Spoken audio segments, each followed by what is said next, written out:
नमस्कार।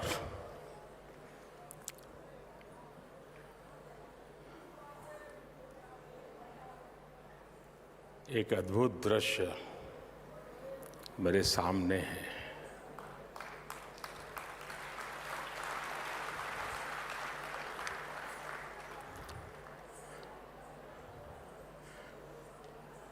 भव्य है, विराट है, विहंगम है और ये आज का ये जो अवसर है, इसके पीछे जो कल्पना है और आज हमारी आंखों के सामने उस सपने को साकार होते हुए देख रहे हैं, तब मुझे एक प्रसिद्ध कविता की पंक्तियां गुनगुनाने का मन करता है। नया प्रात है, नया प्रात है, नई बात है, नई किरण है, ज्योति नई, नई उमंगे, नई तरंगे, नई आस है, सांस नई। उठो धरा के अमर सपूतों, उठो धरा के अमर सपूतों, पुनः नया निर्माण करो। जन जन के जीवन में फिर से नई स्फूर्ति, नव प्राण भरो।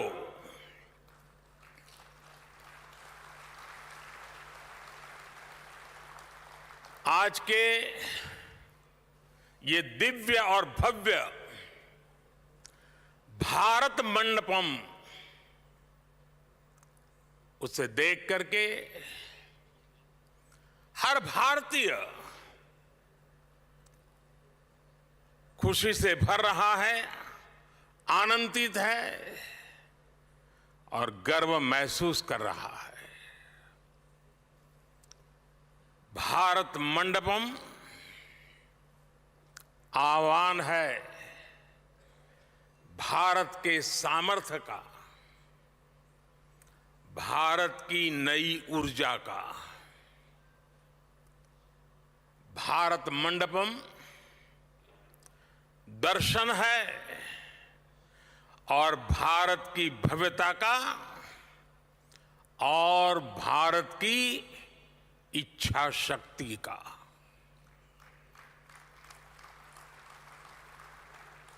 कोरोना के कठिन काल में जब हर तरफ काम रुका हुआ था, हमारे देश के श्रमजीवियों ने दिन रात मेहनत करके इसका निर्माण पूरा किया है।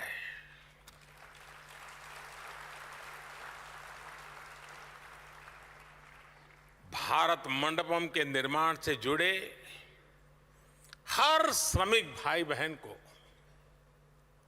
हर कर्मी को आज सच्चे हृदय से मैं अभिनंदन करता हूं, उनका साधुवाद करता हूं। आज सुबह मुझे इन सभी श्रमजीवियों से मिलने का मौका मिला था। हमारे इन श्रमिक साथियों को सम्मानित करने का मुझे सौभाग्य मिला था। आज उनकी मेहनत देख पूरा भारत विस्मित है, भारत चकित है। मैं राजधानी दिल्ली के लोगों को, देश के लोगों को इस नए international convention centre Bharat Mandapam की बहुत बहुत बधाई देता हूं। यहां देश के कोने कोने से अतिथि आए हैं। मैं उन सबका हृदय से स्वागत करता हूं। टीवी के माध्यम से, सोशल मीडिया के माध्यम से जो करोड़ों लोग इस वक्त हमारे साथ जुड़े हुए हैं, मैं उनका भी अभिनंदन करता हूं। साथियों, आज का दिन वैसे भी हर देशवासी के लिए बहुत ऐतिहासिक है। आज कारगिल विजय दिवस है।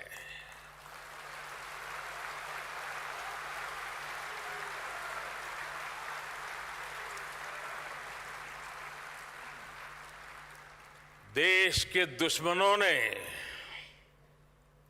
जो दुस्साहस दिखाया था, उसे मां भारती के बेटे बेटियों ने अपने पराक्रम से परास्त कर दिया था। कारगिल युद्ध में अपना बलिदान देने वाले प्रत्येक वीर को मैं कृतज्ञ राष्ट्र की तरफ से श्रद्धांजलि देता हूं। साथियों, भारत मंडपम के इस नाम के पीछे, और जैसा अभी पीयूष जी ने बताया,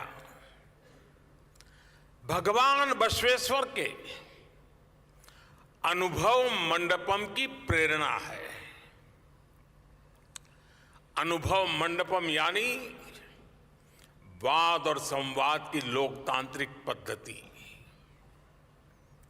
अनुभव मंडपम यानी अभिव्यक्ति, अभिमत। आज दुनिया ये स्वीकार कर रही है कि भारत मदर ऑफ डेमोक्रेसी है।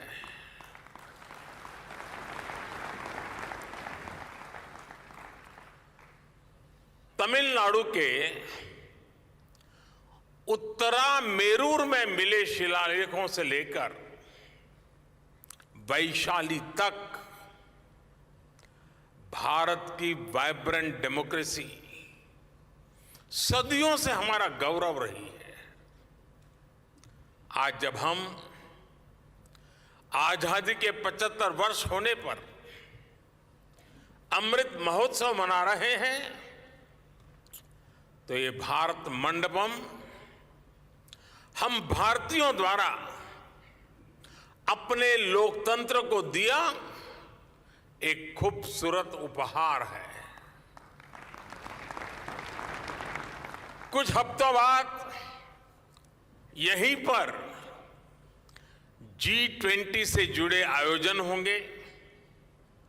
दुनिया के बड़े बड़े देशों के राष्ट्राध्यक्ष यहां उपस्थित होंगे।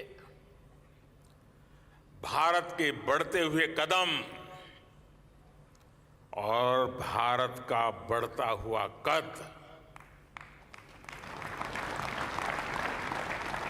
इस भव्य भारत मंडप से पूरी दुनिया देखेगी। साथियों, आज पूरी दुनिया इंटरकनेक्टेड है, इंटरडिपेंडेंट है और वैश्विक स्तर पर विभिन्न कार्यक्रमों और समिट्स की श्रृंखला लगातार चलती रहती है।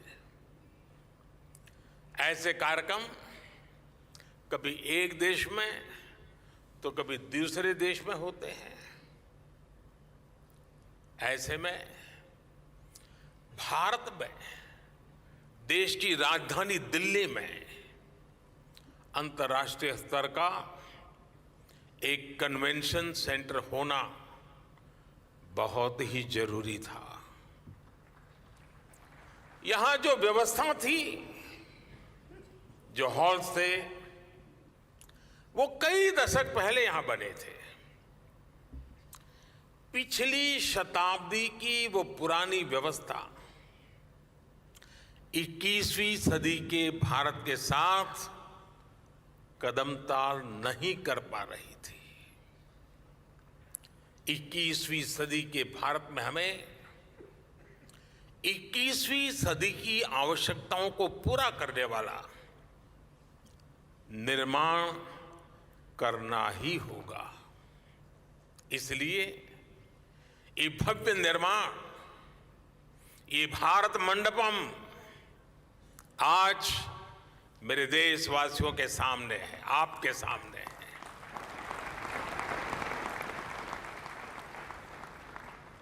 भारत मंडपम देश विदेश के बड़े बड़े एग्जीबिटर्स को मदद करेगा। भारत मंडपम देश में कॉन्फ्रेंस टूरिज्म का बहुत बड़ा जरिया बनेगा। भारत मंडपम हमारे स्टार्टअप्स की शक्ति को शोकेस करने का माध्यम बनेगा।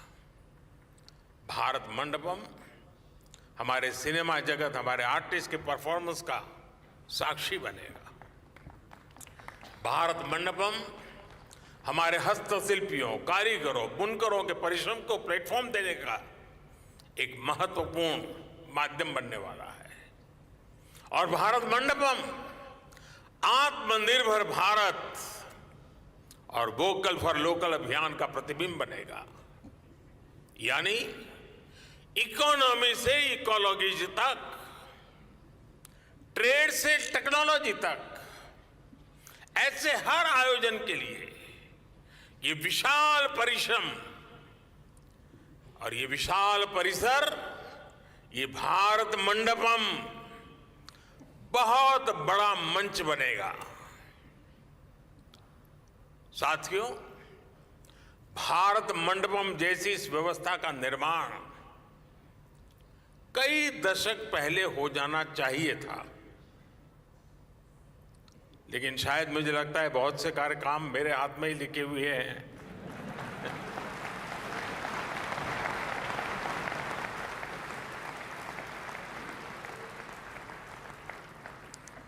और हम देखें, दुनिया में किसी देश में अगर एक ओलंपिक समिट होता है, पूरी दुनिया में उस देश का प्रोफाइल एकदम से बदल जाता है। आज के विश्व में इन चीजों का महात्म्य बहुत बड़ा हो गया है और देश का प्रोफाइल भी बहुत मायने रखता है। और ऐसी ही व्यवस्थाएं हैं जो कुछ न कुछ उसमें वैल्यू एडिशन करती है। लेकिन हमारे देश में कुछ अलग सोच के लोग भी हैं। नकारात्मक सोच वालों की कोई कमी तो है नहीं हमारे यहां। इस निर्माण को रोकने के लिए भी नकारात्मक सोच वालों ने क्या क्या कोशिशें नहीं की। खूब तूफान मचाया गया, अदालतों के चक्कर काटे गए,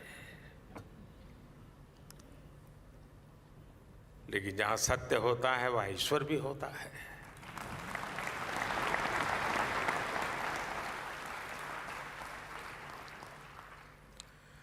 लेकिन अब ये सुंदर परिसर आपकी आंखों के सामने मौजूद है। दरअसल कुछ लोगों की फितरत होती है हर अच्छे काम को रोकने की, टोकने की। अब आपको याद होगा जब कर्तव्य पथ बन रहा था तो न जाने क्या क्या कथाएं चल रही थी। फ्रंट पेज पर ब्रेकिंग न्यूज में क्या कुछ चल रहा था। अदालत में भी न जाने कितने मामले उठाए गए थे। लेकिन जब अब कर्तव्य पथ बन गया, वे लोग भी दबी जुबान में कहने लगे, यार अच्छा हुआ है, कुछ देश की शोभा बढ़ाने वाला है। और मुझे विश्वास है कुछ समय बाद भारत मंडपम के लिए भी वो टोली खुल करके बोले या ना बोले, लेकिन भीतर से तो स्वीकार करेगी। और हो सकता है किसी एक समारोह में यहां आकर के लेक्चर देने भी आ जाएंगे।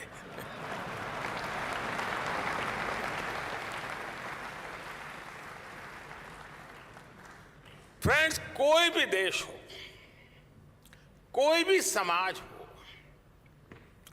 वह टुकड़ों में सोचकर, टुकड़ों में काम करके आगे नहीं बढ़ सकता। आज एक कन्वेंशन सेंटर, ये भारत मंडपम इस बात का भी गवाह है कि हमारी सरकार कैसे होलिस्टिक तरीके से बहुत दूर की सोच कर काम कर रही है। इस जैसे सेंटर्स में आना आसान हो, देश विदेश की बड़ी बड़ी कंपनियां यहां आ सके, इसलिए आज भारत 160 से ज्यादा देशों को ई कॉन्फ्रेंस वीजा भी की सुविधा दे रहा है। यानी सिर्फ ये बनाया ऐसा नहीं है, पूरी सप्लाई चेन, सिस्टम चेन, उसकी व्यवस्था की है। 2014 में दिल्ली एयरपोर्ट की कैपेसिटी भी सालाना करीब 5 करोड़ यात्रियों को हैंडल करने की थी। आज ये भी बढ़कर सालाना 7.5 करोड़ पैसेंजर हो चुकी है। टर्मिनल 2 और चौथा रनवे भी शुरू हो चुका है। ग्रेटर नोएडा के जेवर में इंटरनेशनल एयरपोर्ट शुरू होने के बाद इसे और शक्ति मिलेगी। बीते वर्षों में दिल्ली एनसीआर में हॉस्पिटैलिटी इंडस्ट्री, होटल इंडस्ट्री का भी काफी विस्तार हुआ है। यानी कॉन्फ्रेंस टूरिज्म के लिए एक पूरा इकोसिस्टम बनाने का हमने बिल्कुल प्लान वे में प्रयास किया है। साथियों, इसके अलावा भी यहां राजधानी दिल्ली में भी बीते वर्षों में जो निर्माण हुए हैं वो देश का गौरव बढ़ा रहे हैं। कौन भारतीय होगा जिसका सर देश की नई संसद देख करके ऊंचा नहीं होगा।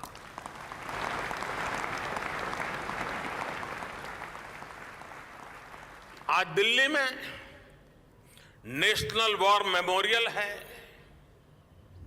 पुलिस मेमोरियल है, बाबा साहब आंबेडकर मेमोरियल है। आज कर्तव्य पथ के आसपास सरकार के आधुनिक ऑफिसेस, दफ्तर, उस पर बहुत तेजी से काम चल रहा है। हमें वर्क कल्चर भी बदलना है, वर्क एनवायरनमेंट भी बदलना है। आप सब ने देखा होगा प्राइम मिनिस्टर्स म्यूजियम से आज नई पीढ़ी को देश के सभी पूर्व प्रधानमंत्रियों के बारे में वहां जानने का मौका मिल रहा है।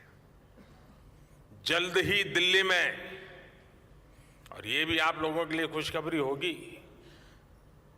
दुनिया के लिए भी खुशखबरी होगी, जल्द ही दिल्ली में दुनिया का सबसे बड़ा,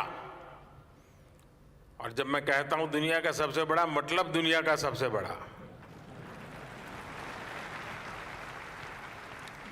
दुनिया का सबसे बड़ा म्यूजियम युगे युगीन भारत भी बनने जा रहा है।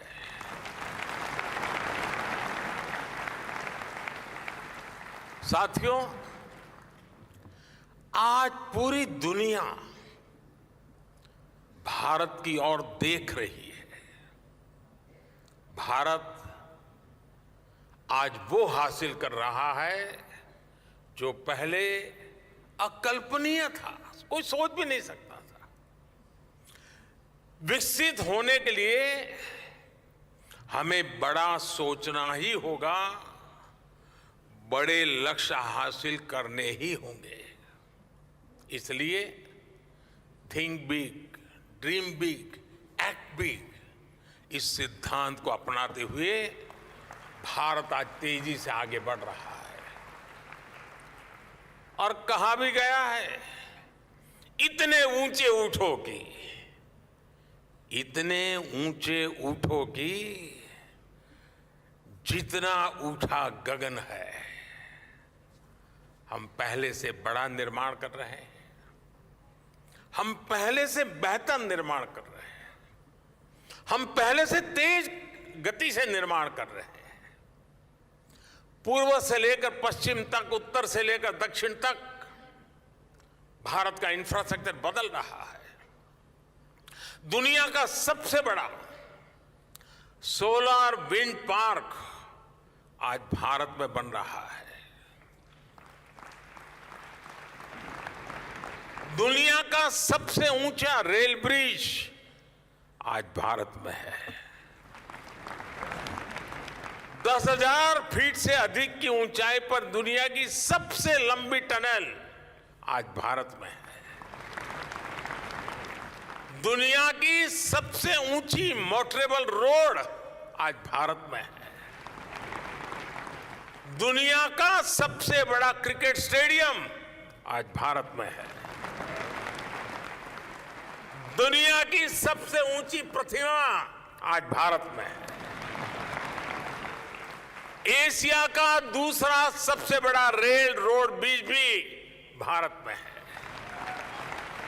आज भारत दुनिया के उन देशों में है जहां ग्रीन हाइड्रोजन पर इतना बड़ा काम हो रहा है। साथियों, आज हमारी सरकार के स्तंभ और पिछले टर्म के कार्यों का परिणाम पूरा देश देख रहा है। आज देश का विश्वास पक्का हो गया है कि अब भारत की विकास यात्रा रुकने वाली नहीं है।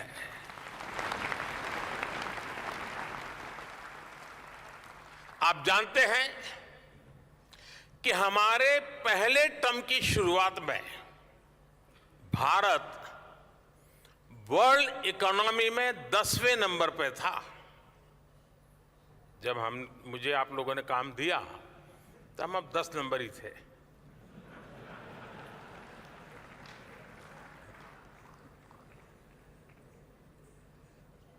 दूसरे टर्म में आज भारत दुनिया की 5वीं सबसे बड़ी इकोनॉमी है।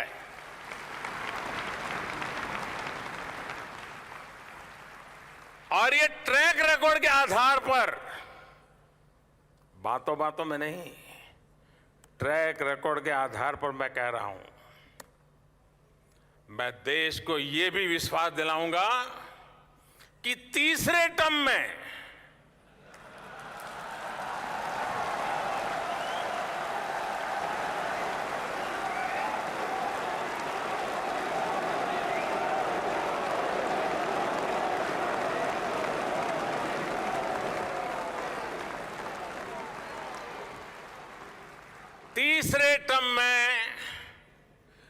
दुनिया की पहली 3 इकोनॉमीज में एक नाम भारत का होगा।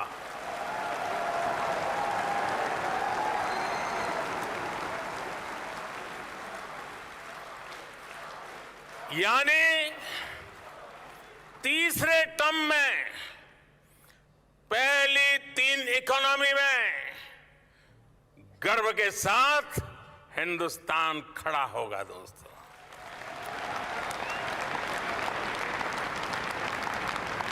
थर्ड टर्म टॉप 3 इकोनॉमी पे पहुंच के रहेगा भारत, और ये मोदी की गारंटी है।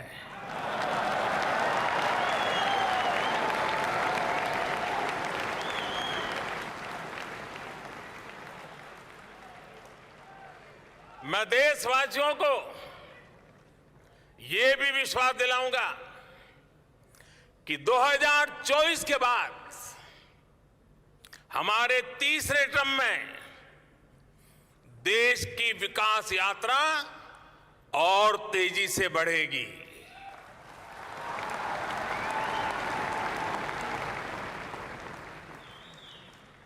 और मेरे तीसरे कार्यकाल में आप अपने सपने अपनी आंखों के सामने पूरे होते देखेंगे।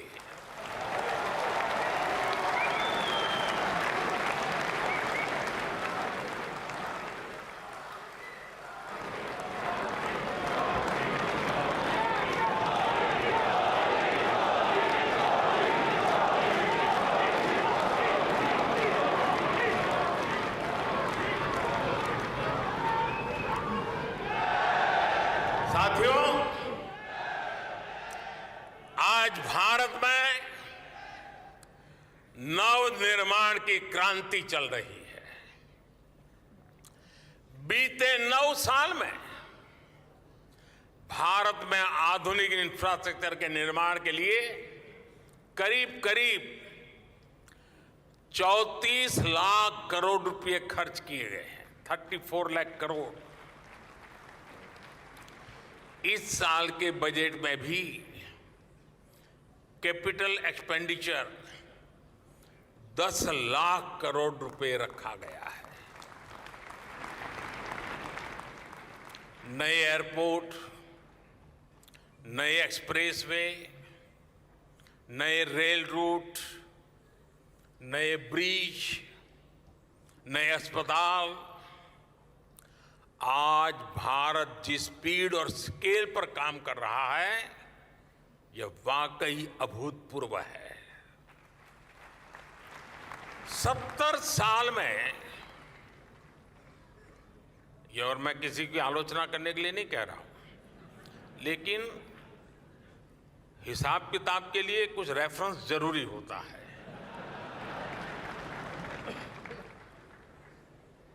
और इसलिए मैं उस रेफरेंस के आधार पर बात कर रहा हूं।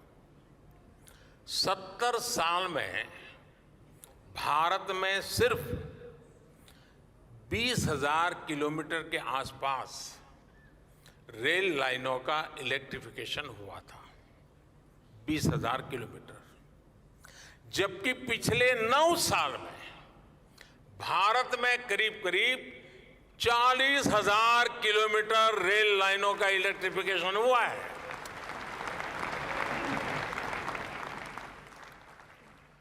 दो 2014 से पहले हमारे देश में हर महीने सिर्फ 600 मीटर, किलोमीटर मत समझना, सिर्फ 600 मीटर नई मेट्रो लाइन बिछाई जा रही थी। आज भारत में हर महीने 6 किलोमीटर नई मेट्रो लाइन का काम पूरा हो रहा है।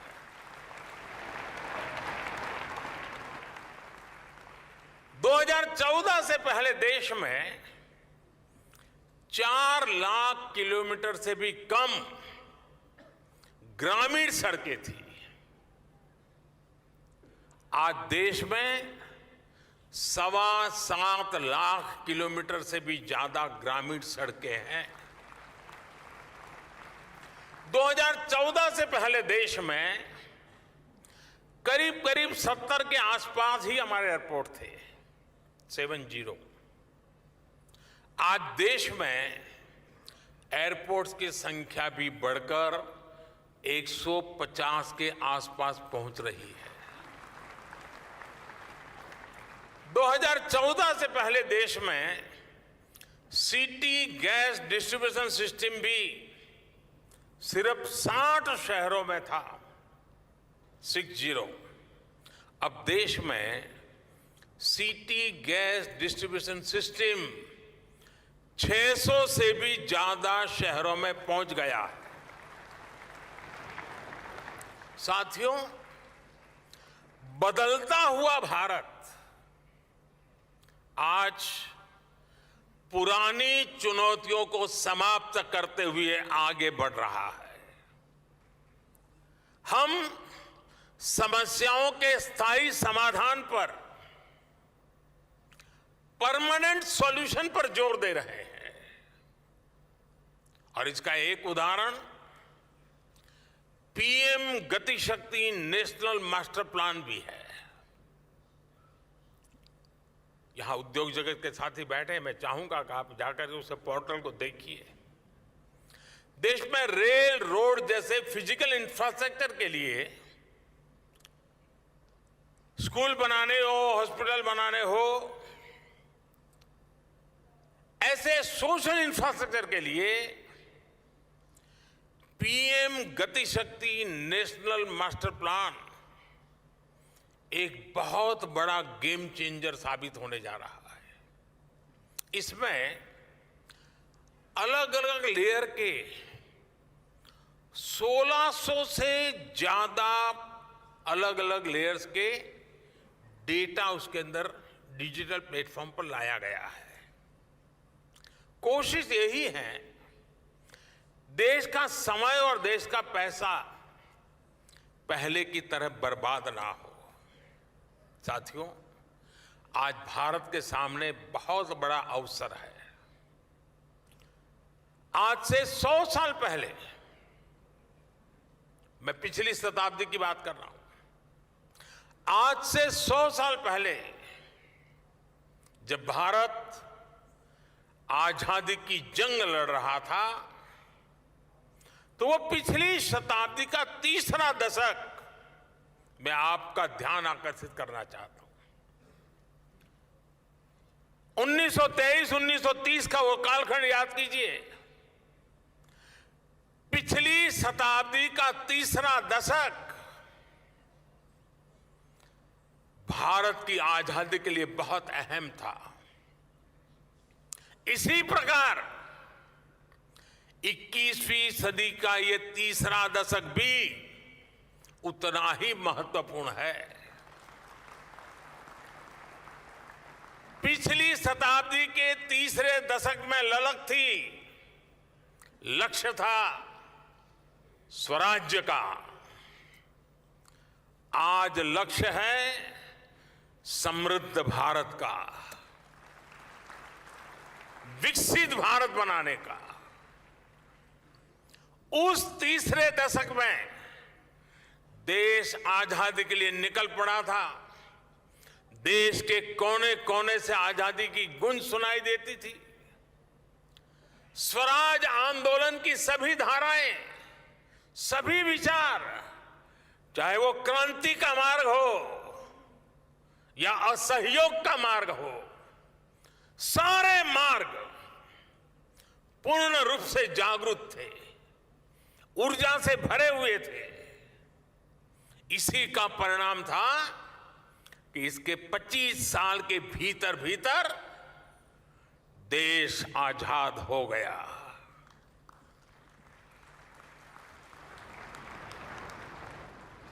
आजादी का हमारा सपना साकार हुआ और इस शताब्दी के इस तीसरे दशक में हमारे सामने अगले 25 साल का लक्ष्य है। हम समर्थ भारत का सपना लेकर,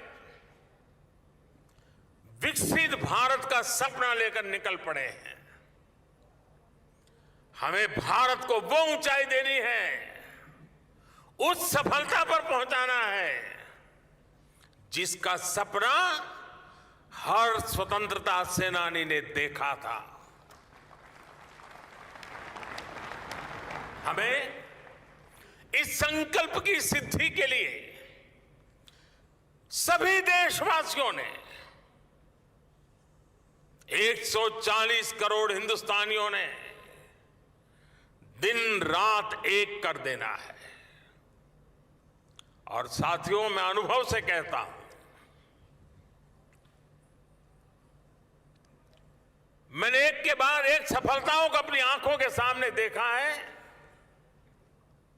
मैंने देश की शक्ति को भली भांति समझा है, देश के सामर्थ्य को जाना है,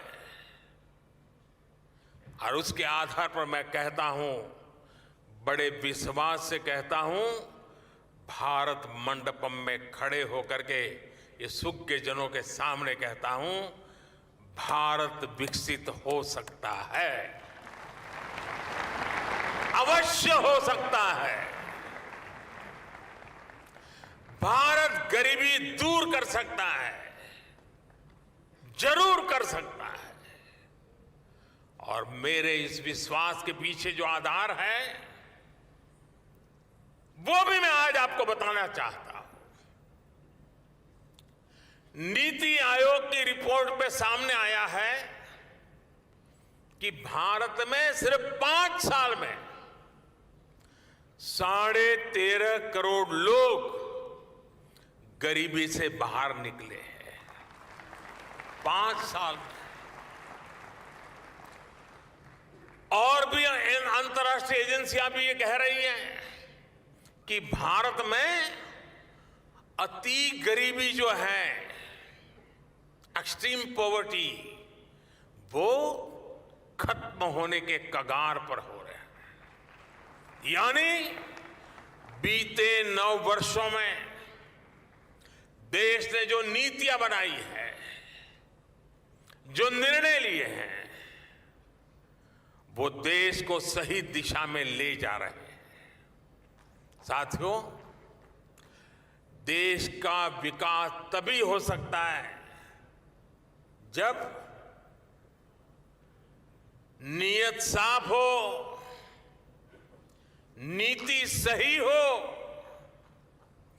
देश में सार्थक परिवर्तन लाने के लिए उपयुक्त नीति हो। भारत की प्रेसिडेंसी के दौरान पूरे देश में हो रहे G20 के आयोजन भी इसका एक प्रेरक उदाहरण है। हमने G20 को सिर्फ एक शहर, एक स्थान तक सीमित नहीं रखा। हम G20 की बैठकों को देश के 50 से ज्यादा शहरों में ले गए। हमने इसके माध्यम से भारत की विविधता को शोकेस किया है। हमने दुनिया को दिखाया कि भारत की सांस्कृतिक शक्ति क्या है, भारत की विरासत क्या है, विविधताओं के बीच भी भारत किस प्रकार से प्रगति कर रहा है, भारत किस प्रकार से विविधता को सेलिब्रेट करता है। आज दुनिया भर से लोग इन आयोजनों में हिस्सा लेने के लिए भारत आ रहे हैं। G20 की बैठकों के लिए अनेक शहरों में नई सुविधाओं का निर्माण हुआ, पुरानी सुविधाओं का आधुनिकीकरण हुआ। इससे देश का फायदा हुआ, देश के लोगों का फायदा हुआ। और यही तो सुशासन है, यही तो गुड गवर्नेंस है। नेशन फर्स्ट, सिटीजन फर्स्ट की भावना पर चलते हुए ही हम भारत को विकसित भारत बनाने वाले हैं। साथियों, इस महत्वपूर्ण अवसर पर आप सबका यहां आना ये अपने आप में आपके दिल के कोने में भी भारत के ये जो सपने पड़े हैं ना, उन सपनों को खाद पानी देने का ही अवसर है जी।